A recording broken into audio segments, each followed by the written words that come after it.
जींद में खाद बीज के नए कानून के विरोध में प्रदर्शन। दुकानदार बोले कीटनाशक विक्रेता हैं, आतंकवादी नहीं, लाखों लोग बेरोजगार हो जाएंगे। जींद में बीज व कीटनाशक विक्रेताओं ने नए कानून के विरोध में प्रदर्शन कर deputy speaker doctor Krishnalal Midda को मांगों का ज्ञापन सौंपा। बीज विक्रेताओं ने कहा कि वह विक्रेता हैं, कोई आतंकवादी नहीं। जो हमारे लिए कानून में इतना कठोर प्रावधान किया गया है, कठोर प्रावधान को तुरंत वापस लिया जाए। जिले भर के बीज, खाद और कीटनाशक विक्रेता तथा दुग्ध उत्पादक जींद में कृषि उपनिदेशक ऑफिस के बाहर इकट्ठा हुए। जिला प्रधान पवन गर्ग के नेतृत्व में इन लोगों ने बीज और कीटनाशकों के बारे में बनाए गए नए कानून का विरोध किया। जिला प्रधान पवन गर्ग ने कहा कि इस नए कानून में बीज, खाद या कीटनाशक के सब स्टैंडर्ड पाए जाने पर कारावास का प्रावधान किया गया है और इसे गैर जमानती अपराध की श्रेणी में डाला गया है, जो सरासर गलत है। इस तरह के कानून तो आतंकवादियों के लिए बनाए जाते हैं। प्रदर्शन के बाद Vidhan Sabha deputy speaker doctor Krishnalal Midda को सौंपे ज्ञापन में जींद खाद, बीज और कीटनाशक डीलर एसोसिएशन ने कहा कि यह नया कानून बनाते समय खाद, बीज और कीटनाशक विक्रेताओं और उत्पादकों का पक्ष नहीं सुना गया। इस कानून से कीटनाशक बीज उत्पादकों और विक्रेताओं की कमर टूट जाएगी, लाखों लोग बेरोजगार हो जाएंगे। सरकार को इस नए कानून में बीज, खाद या कीटनाशक के सब स्टैंडर्ड पाए जाने पर गैर जमानती अपराध की श्रेणी से बाहर किया जाए। सर, आज सीड फेस्टिवल साइट के जो है खरीदार हैं, जो बेचने वाले दुकानदारों ने आपको ज्ञापन दिया है, क्या मांगे? देखिए, सभी व्यापारी आए हैं, इनकी चिंता भी बिल्कुल जो इनका विषय है वो बड़ा चिंताजनक है।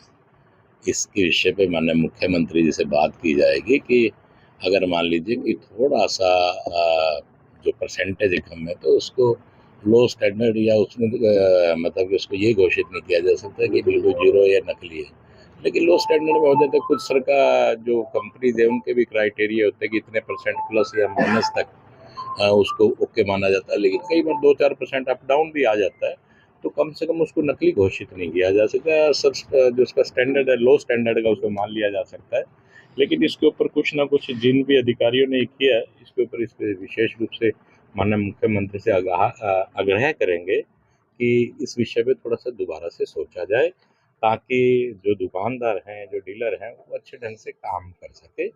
जो हमारा भी ये कहना है कि अगर जिसकी दवाइयाँ या जो व्यक्ति नकली दवाइयाँ रखता है उसके खिलाफ कार्रवाई होनी चाहिए, लेकिन अगर ऐसा है तो इनकी बात पे थोड़ा सा एक बार पूरे हरियाणा की ये समस्या है, इस पे एक बार सोच करनी चाहिए, चिंता करनी चाहिए, फिर उसके बाद इसमें जो भी फैसला सरकार ने लेना चाहिए। मैं भी इसके यही कहूँगा कि एक बार माननीय मुख्यमंत्री से बात करेंगे और फिर जैसा भी होगा इसमें जो भी तब्दीली हो सके उसमें तब्दीली कराने का प्रयास करेंगे।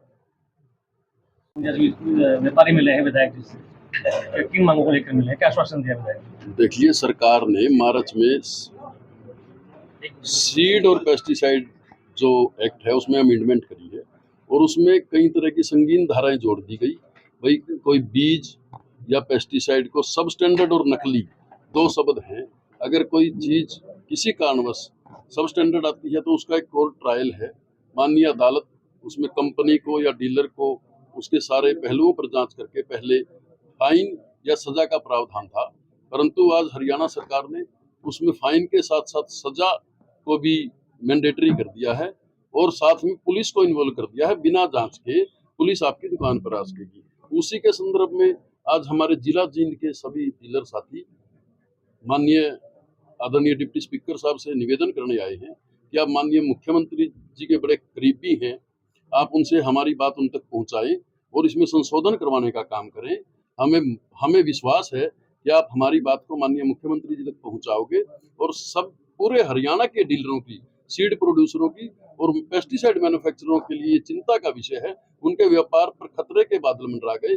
हम भी किसान का भला चाहते हैं, क्योंकि जब सीड कंपनियां और पेस्टिसाइड कंपनियों ने नई R&D करके किसानों के बीज उत्पादन के लिए नए बीज पैदा किए हैं, या ऐसी पहले दवाई आती थी, स्प्रे करते करते किसान खेत में बेहोश हो जाता था, तो उन्हीं कंपनियों ने तो ऐसी दवाइयां उत्पाद करी हैं कि किसान को भी कोई जान माल की नुकसान ना हो।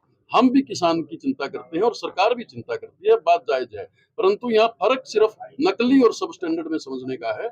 उसी को या फिर संगीन अपराध का जो एक शब्द लिखा गया है या जो पुलिस महकमे की इसमें भागीदारी की गई है, हम सिर्फ इतना चाहते हैं कि विभागीय जांच करके उसके बाद आगे की कार्रवाई की जाए। हम माननीय कृष्ण मिड्ढा जी से, डिप्टी स्पीकर साहब से यही निवेदन करने आए हैं कि आप हमारी मांग को माननीय मुख्यमंत्री जी के सामने बेहतर तरीके से रख पाएंगे, क्योंकि आप सक्षम हैं। तो आपसे निवेदन करते हैं कि हमारा समाधान करा जाए। और इन्होंने भी बड़ी शालीनता से हमारी बात को सुना और माननीय मुख्यमंत्री जी के सामने हमारी जायज मांगों को रखने का आश्वासन दिया। 6 तारीख का क्या प्रोग्राम है आपका? 6 तारीख को प्रदेश स्तरीय एक मीटिंग है, वो हम बाद में आपको। खबर का मतलब ब्रेकिंग न्यूज नहीं, हर बहस का मतलब हंगामा नहीं। हरियाणा की सारी खबरें केवल हरियाणा बुलेटिन पर, सीधी बात, नो बकवास।